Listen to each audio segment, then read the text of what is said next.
Hey, good afternoon and good morning, depending on where you are, and welcome to the PayDC Advanced Provider Solutions and PayU Billing webinar on ICD 10 and the update for 2022. My name's David Klein, and I'm going to be talking about the changes that go into effect tomorrow in regards to ICD 10.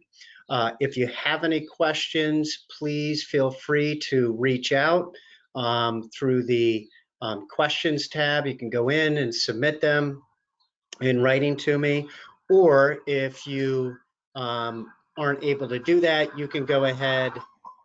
Sorry, there was a ambulance going by.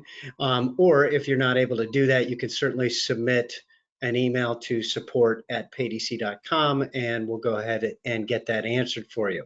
We do have a lot of people on the line today, over 500 registered, so please keep in mind, keep your answers or your questions short.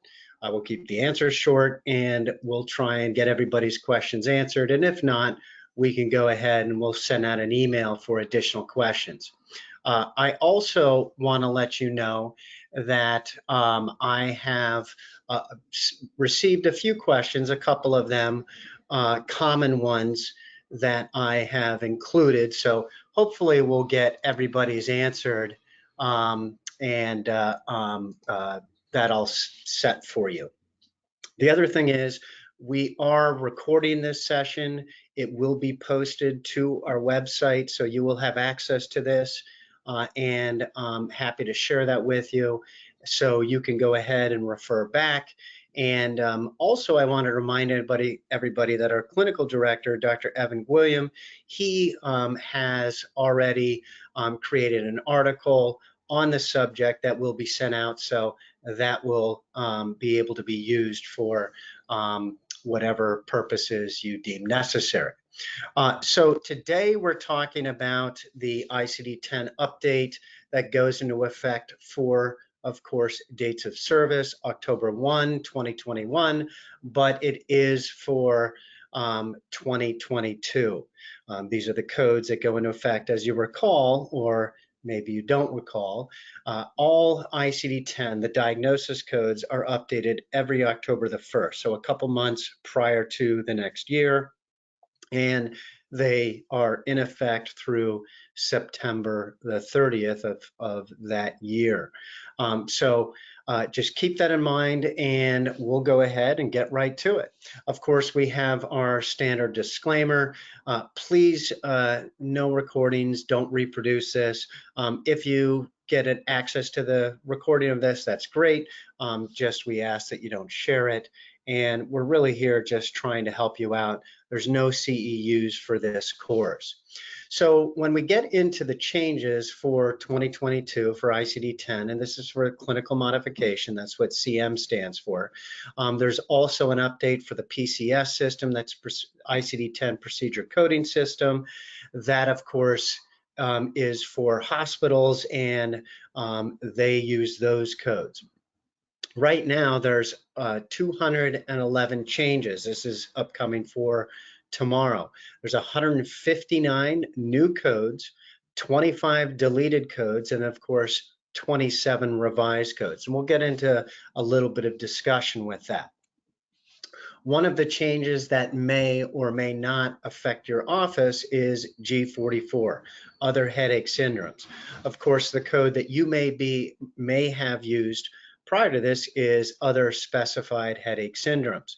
That code has a new or a fifth digit added. It's revised. The G44.8 is now been revised to include a fifth digit, which is cervicogenic headache. All right, so you're also going to code any associated cervical spinal condition if known. I don't know if any of you use this. If you do, you want to include it on your includes list in PayDC, which we'll show you how to do. This is something that may or may not affect some of you. Probably doesn't affect all of you, but this is something that you may want to consider. The real change that I think most DCs and PTs and other providers in physical medicine need to pay attention to is M54.5, low back pain. That has now been revised, okay? It's considered, I call it an old code. It is no longer a valid submittable code. It's still a code, but it has been revised, and they've changed it and added 3 new codes. M54.50, which is low back pain unspecified, which includes loin pain and lumbago not otherwise specified. M54.51, vertebrogenic headache, low back pain, excuse me, which includes low back vertebral end plate pain. And then of course, M54.59, which is other low back pain. So M54.5 is a code that I see many providers use, especially DCs. That code is no longer valid. You cannot use that code as of tomorrow. Now, if you have a procedure, if you have a date of service that happened today and you wait to submit it to tomorrow or next week or what have you, then that is something that you will need to do. And I just found out that you guys cannot see my screen. So my apologies for that. Let's go ahead and back up a second. I want to make sure that you have the new codes. So let's go ahead. This is the G44.86. Other, which is cervicogenic headache, and you can see there that is the code. And then of course the M54.5 has been deleted, or not deleted, it's been revised. You can consider it in essence deleted, and the M54.50, M54.51, and then of course M54.59, those are the new codes that you need to pay attention to. So I want to make sure that everybody understands that these are the key changes that you need to be aware of.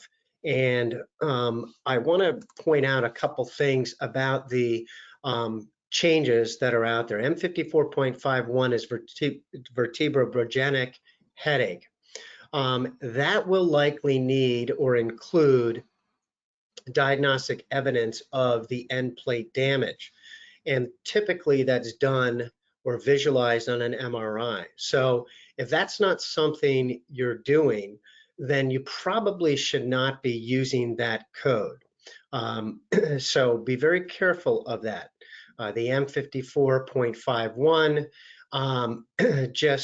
that's probably something that most, if not all of you, should avoid.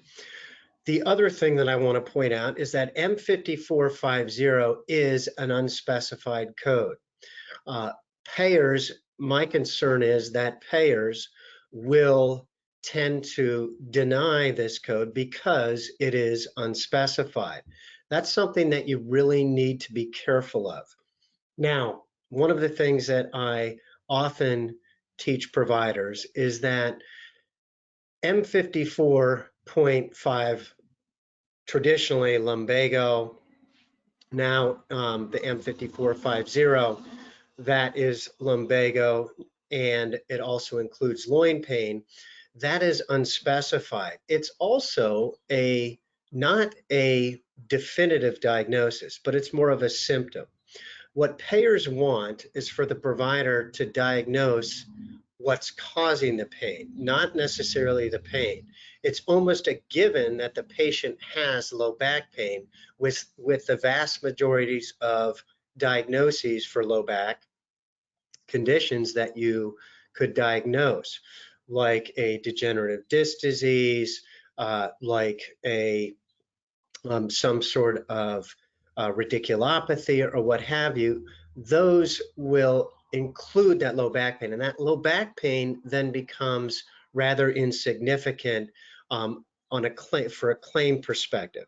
Of course, you're still going to document in your notes that the patient has a low back pain, but it's not necessary once you've established that definitive diagnosis to include the actual diagnosis of low back pain. So if you can avoid it, then I would do so. The other thing that I would state is that low back pain, generally speaking, if you look at Medicare and you look at many payers' policies, is something that is considered short term. It's not going to get you or the patient as many visits as you may want to receive. So consider the definitive diagnosis, the diagnosis or the condition that's causing the low back pain.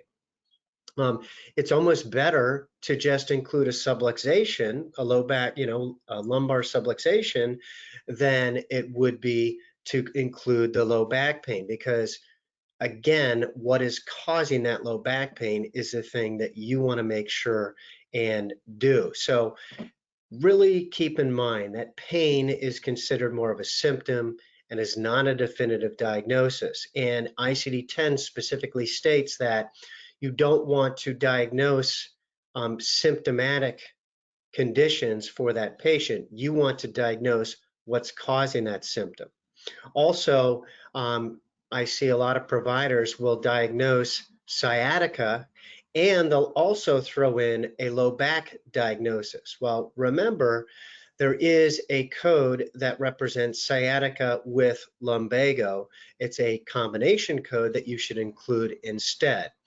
That does lend to the significance of that condition. So you do want to include that, but don't include two separate codes. Use the combination code instead. Now, what I want to do is to show you where I get my information from. And it's something that everybody can do.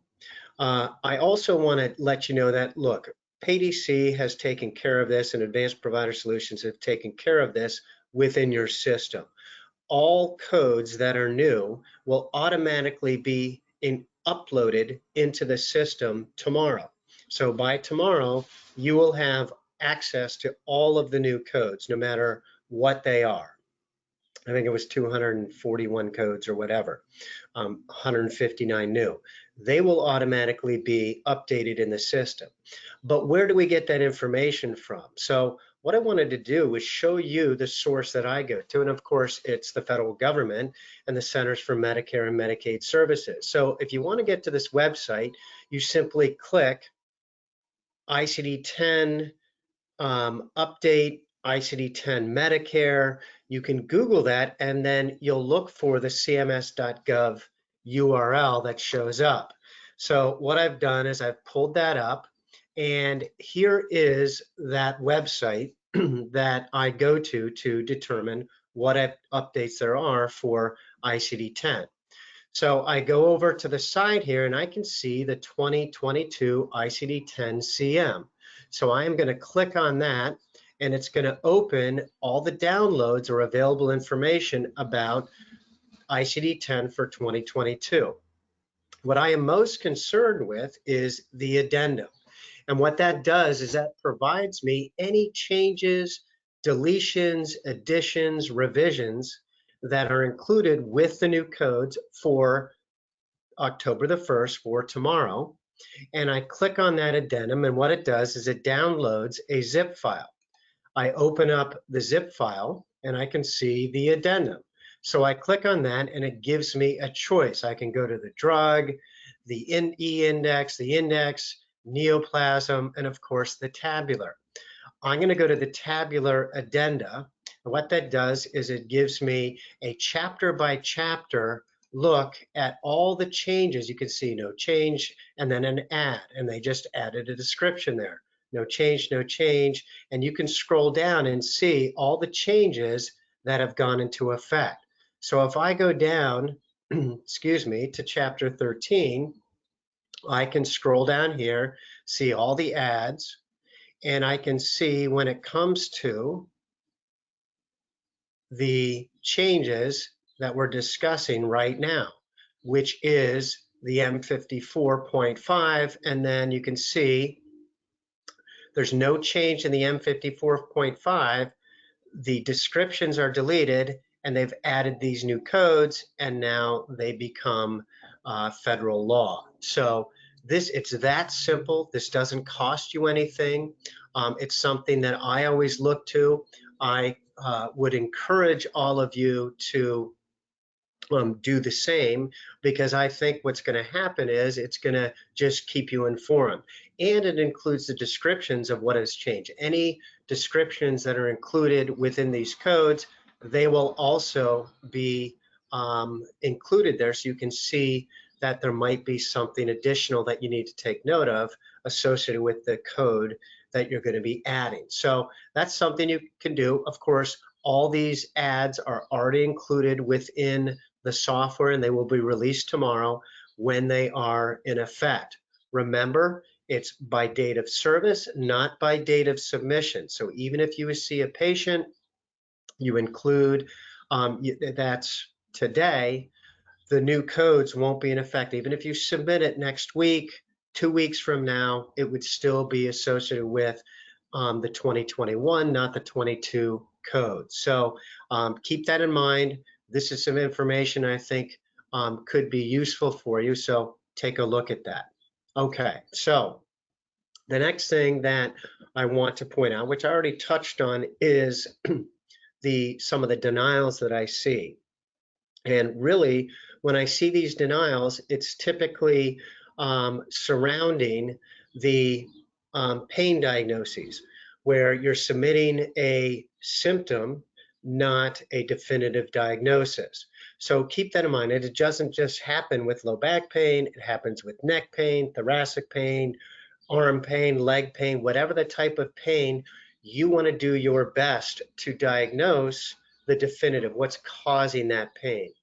Now, if you don't know what's causing the pain when you see the patient, maybe it's the first visit, you need to run more tests, then yes, that's okay. But as soon as you find out what's causing that pain, you should update your diagnosis code list for that patient and include those. The other thing that I see denials on, it's less likely that I'm seeing them, are on the unspecified codes, which brings us to the M5450. Keep in mind that any unspecified code is often questioned by the payers. Now, you might get a denial, in which case you would have to either change the code or submit your documentation for them to review. And we all know that that plays negative on your reimbursement. So if you can avoid it, avoid the unspecified codes and make sure that you also avoid pain diagnoses when you can, all right? So those two things, and unfortunately, both of those affect the new codes that just went into effect recently. The other thing that I see that I just want to mention here is make sure that when you're using diagnosis codes that you include a hierarchy, that you're making sure to include the code that is the most significant as the primary diagnosis.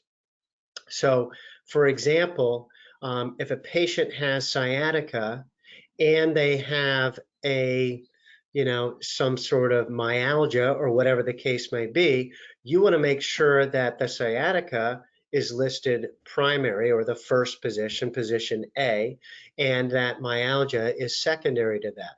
Of course, with Medicare, you got to include the subluxation first, followed by the definitive diagnosis, and so on and so forth. But keep that in mind. That is something that I am seeing, and that's going to get you more visits when you look to that. So something to make note of. Now, the next thing that I want to talk about is how to make sure that, we're just updating the codes. They're going to go into effect tomorrow, and you, the provider, need to make sure that you have access to those. So we include all 72,000 plus diagnosis codes within the PAID-EC system. However, you need to include the favorites. Now, what we're doing with the next build is we're going to automatically include M5450 and M5459 on your included list, because we feel that those two codes may still be needed. We are not including the M5451. Any additional codes that you want to include, you need to add. So I just want to take a second and show you how you go about adding this. So obviously I'm in the system here, I simply click on the advanced settings, okay, and I go to the plus sign next to care plans. Then what I do is I scroll down and I click on ICD-10. Well, within here, I see a list of all codes that I want to include. I want to make sure that I check off display full ICD-10 codes, and I give it a second because it's now loading all of the 72,000 codes that you could choose from. So I click it once, I wait a second, and then what I can do is, if I know the code number or I know description, I simply type it in and hit the search, and it pulls me up the codes, the available codes that I can choose from. Then what you need to do is you need to go ahead and check off include for any codes you want to include. And if you want to use them for wellness patients, you go ahead and check those off as well. And then you simply hit save. Now you won't have these codes available until tomorrow, okay? And remember, M5450 and M5459 will automatically be included. Now, if you don't want to include them, then simply go to advanced settings and uncheck these boxes, and then you're good to go. Always remember, with any changes, you want to make sure and hit save before you close it down, but it is that simple to do. So keep that in mind. That's something you'll need to do. So let's say there's another code on the list that you want to add. Maybe it's the G44 code series. You want to go in, you want to include that. Go ahead and include it, and then hit the save button, and that will show up in your drop-down list when you're in the notes or when you're in the care plan. So keep that in mind. It's very simple, but we wanted to make sure, I wanted to make sure that everybody had access to that and could see how that works. Okay. So getting back to the presentation, one of the questions that I've fielded frequently is, what is the difference between M5450 and M5459? Well, the main difference is one is unspecified and the other is other. So M5450 is unspecified. An unspecified code, they call them dump codes. And what that means is you don't know what's causing the low back pain. You just know that the patient has low back pain. So you're not sure what it is. You have no idea. It's not specified. You don't have any way to specify because you don't know what it is. So you would go ahead and do that. And of course, lumbago would represent that unspecified code. Other means you've defined the type of pain. It's listed in your notes. However, there's no code that accurately identifies the type of low back pain that the patient has. So you choose the M5459, okay? So that's really the difference between those two. Unspecified, you don't have no idea what the low back pain is. You just know that they've got pain there, and so that's why it's unspecified. With the other, the M5459, what you're saying is that, hey, I know what it is, it's defined, but there's no code that does it. With either of these, payers may question you on that. I just want to keep you in mind, keep that in mind.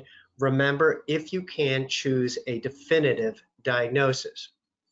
The other question that I've actually received quite a few, I guess someone was out there maybe not being as clear as they could, stated, I recently heard from another source that M54.5 is really not being deleted. So technically speaking, that's correct. M54.5 is not deleted. However, it's on the revised list. And what that means is that it's no longer valid. They've added that fifth digit, which is the 50, 51, and 59. You have to have a fifth digit with the M54.5 series code in order for it to be considered valid. All right, so remember, even though it's technically not deleted, it's still not something that you can use and get paid for unless it was prior to October 1st, 2021. So keep that in mind. That's really important for everybody to understand. The other thing that I would do that I wanted to provide everybody with is just a list of what you can do in preparation for the code change tomorrow. The first thing is that I download that tabular addenda for, it's actually, should say 2022. It's in 2021, but the ICD-10 CM 2022 update, you go there and update that. Then what you need to do is you just determine which codes affect your practice and review the clinical concepts behind any of those new codes. Once you do that, if you decide to include it, you would go to the advanced settings, click on the plus sign next to care plans, go to ICD-10, search for the include all codes, and then search for the new code that's added and click include and save. Remember, PADC is going to be including automatically M5450 and M5459, and you'll have to do the remaining manually. If you want to not have those as a choice, then go in and uninclude them and hit save, and you'll be good.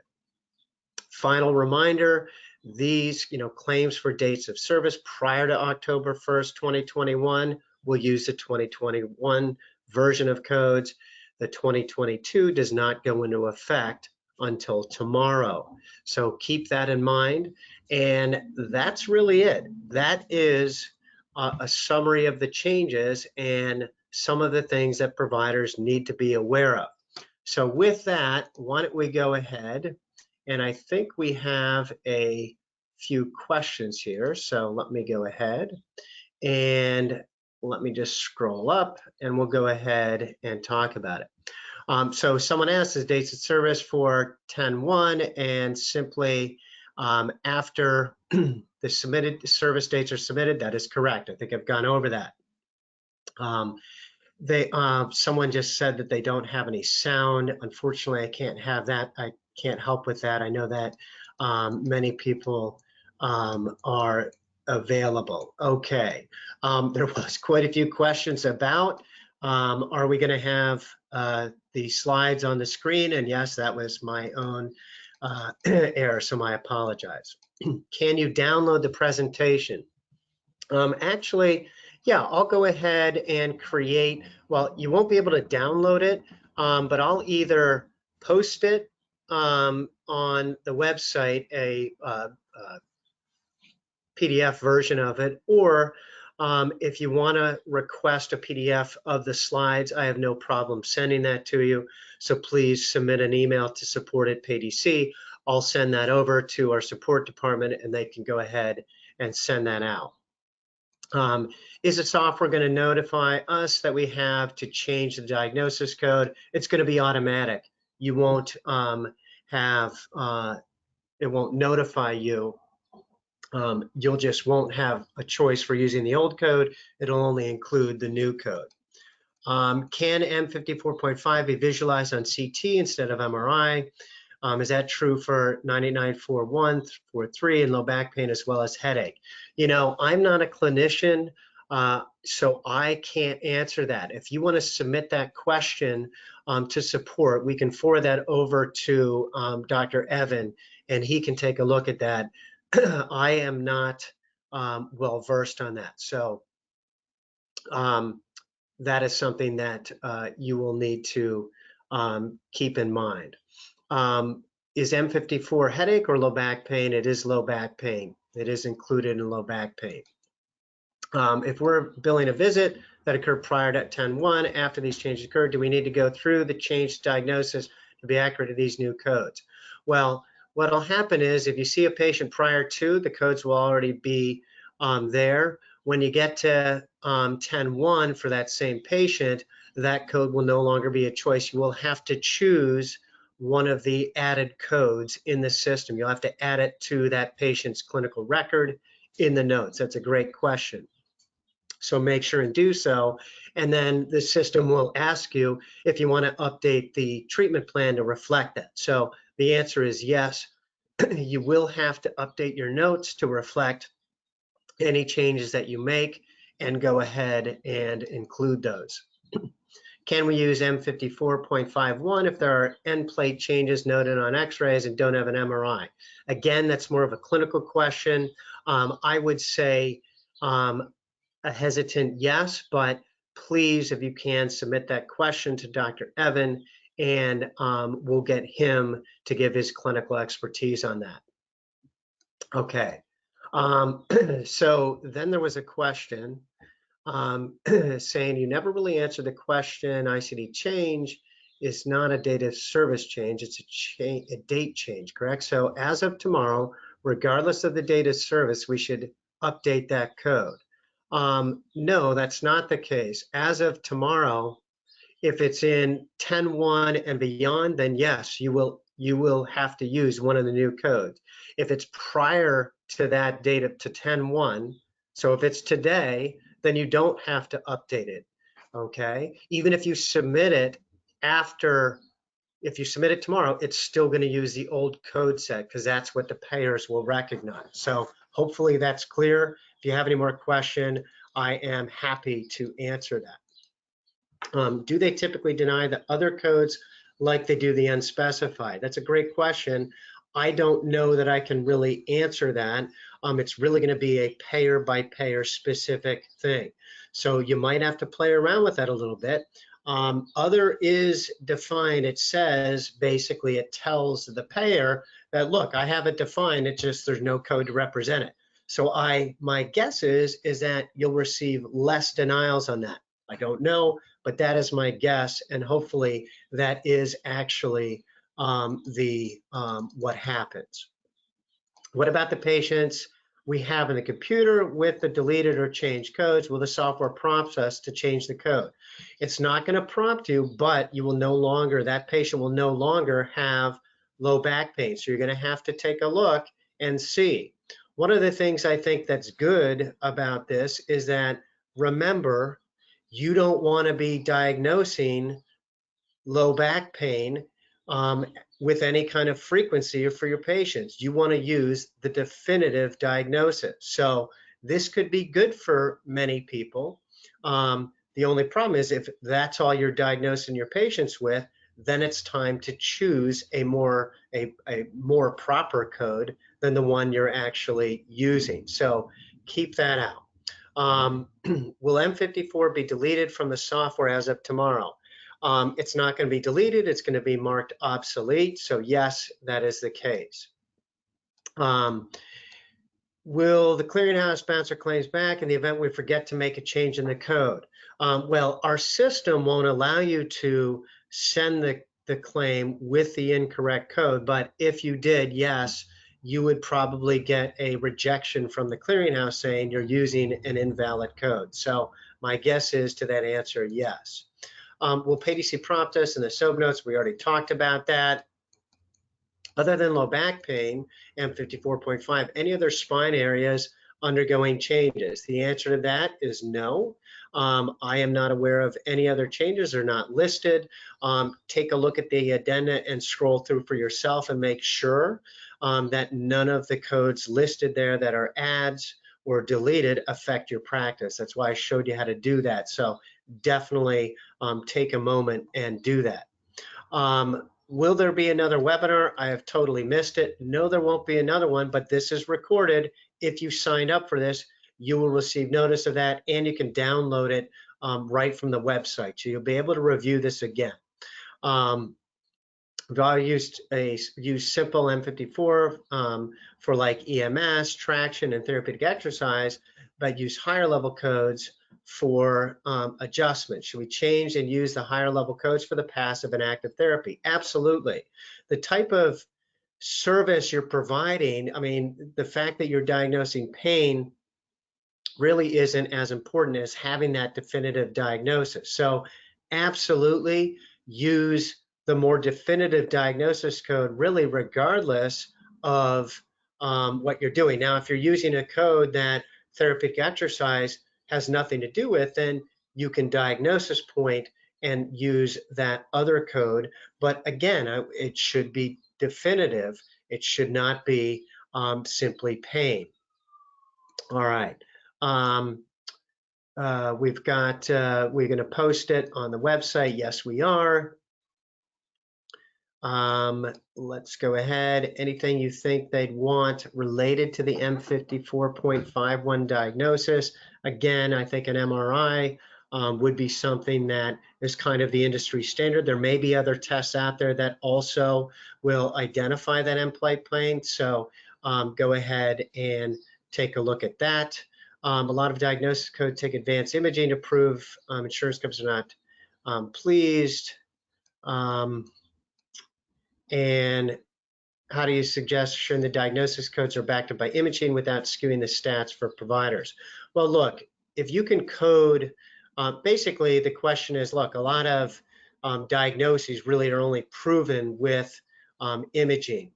That's a good point, but payers have a saying, most cost-effective, least costly setting. If you can choose a diagnosis to a strong degree of clinical certainty, then I think payers will rather you do that than send the patient for expensive tests.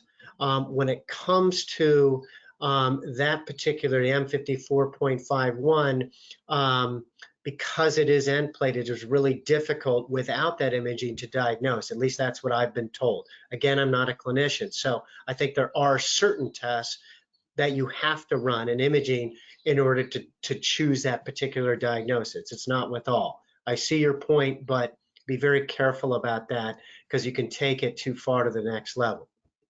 Are we starting to use these codes tomorrow or in 2022? That answer is tomorrow. 2022 codes go into effect October 1st, 2021. Okay, that's great. Got a lot of thank yous.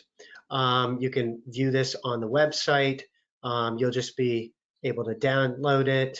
Are those the only 3 codes affecting Kairos? Well, remember I listed another code, the G44 series that might, but I would download that addenda right from the CMS website just to make sure. Regardless, all of the new codes, regardless of whether they affect chiropractic or not, are going to be included in PAYDC. So subluxation code is better than 54.50.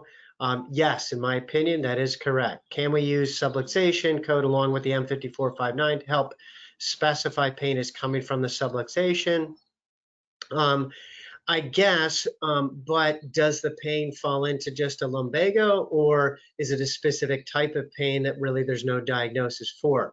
I think that's a question that is really more clinical in nature. And again, I'm not a clinician, so I would be hesitant to tell you to do that. I think that could get you in a little bit of trouble.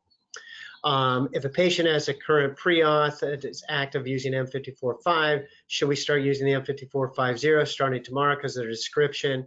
I would say yes. I think that you've done that. You know, you might get a rejection because sometimes the pre-auth, you know, the backhand doesn't understand what the right hand's doing, or the left hand doesn't understand what the right hand's doing. But yes, I think that's a good question. I would substitute that and see what happens. If you get a denial, you know that you might have to redo that pre-sort. I'm not positive. How do we know that vertebrogenic neck pain needs an end plate issue? Well, that's because it's specifically listed in the code set as I described to you.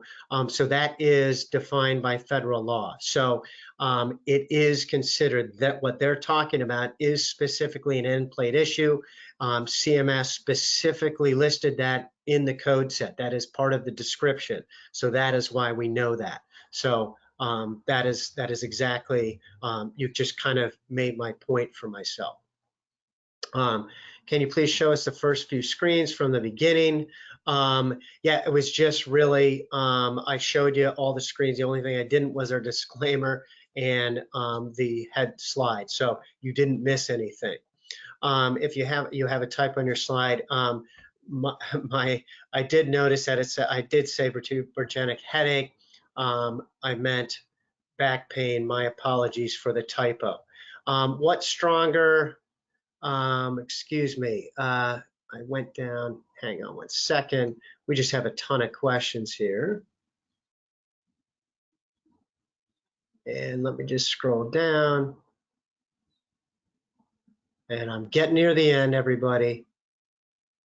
What is stronger code, DDD or disc involvement, radiculopathy, myelopathy? I think degenerative disc disease and radiculopathy are on the same plate. However, radiculopathy, I think, actually is higher because it's considered more significant because of the nerve involvement.